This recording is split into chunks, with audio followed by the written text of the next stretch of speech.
Hello, কি হলো? কিছু বলছো না যে? কিছু না, আসলে 5 বছর পর এই নাম্বার থেকে ফোন আশা করিনি, তাই বুঝতে পারছি না যে কি বলবো। কয়েকদিন থেকেই তোমার কথা খুব মনে পড়ছিল, কিন্তু ফোন করার ঠিক সাহস পাচ্ছিলাম না। কাল থেকে তোমার কণ্ঠটা শোনার খুব ইচ্ছে করছিল, তাই আজ সাহস করে ফোনটা করলাম। কেমন আছো তুমি? কণ্ঠ শোনার কি আছে, জানোই তো, মানুষ বদলে যায় কিন্তু তাদের কণ্ঠ কখনো বদলায় না। আর কি, কেমন আছি? ভালো আছি, নিজেকে নিজের মতো করে নিয়ে ব্যস্ত আছি। জিজ্ঞেস করবে না আমি কেমন আছি?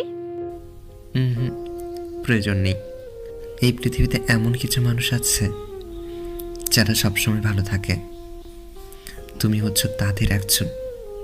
আমার কথা মনে পড়েনি তোমার? হ্যাঁ, পড়েছে, অনেক মনে পড়েছে। যখন দিনের পর দিন না খেয়ে থাকতাম তখন মনে পড়তো তুমি ঠিকমতো খাচ্ছ তো।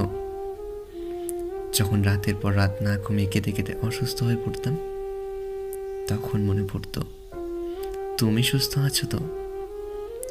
যখন কোনো আনন্দ উৎসবে সবাই হইচই আর আনন্দে মেতে উঠত আর আমি ঘরের দরজা বন্ধ করে একা অন্ধকার ঘরে বসে থাকতাম তখন মনে পড়তো তুমি সবার সাথে খুশি আর আনন্দে মেতে উঠেছো তো।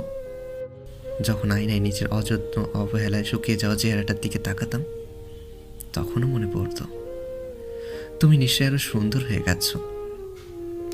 জানো, একসময় তোমাকে অনেক মনে পড়েছে, কিন্তু এখন আর পড়ে না। এখন অত সময় কই এগুলো মনে পড়ার। আমাকে কি ক্ষমা করা যায় না? ক্ষমা তো আমি তোমাকে 5 বছর আগেই করে দিয়েছিলাম। তোমায় ক্ষমা না করলে আমার মনে তোমার দেওয়া কষ্টগুলোর কথা কিভাবে শুকাতো বলো। আচ্ছা, এখন তাহলে রাখি।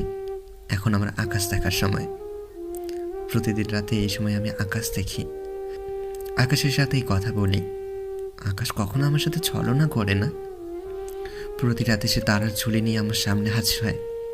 আমি কথা বলি আর সে চুপচাপ শোনে, একটু বিরক্ত হয় না।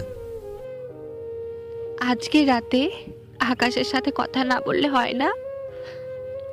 আমাদের কথা থেকে আকাশের কথা খুব বেশি জরুরি। আপাতত তাই। আমার চরম অসহায়ত্ব আর একাকিত্বের সময় এই আকাশ আমায় সঙ্গ দিয়েছে।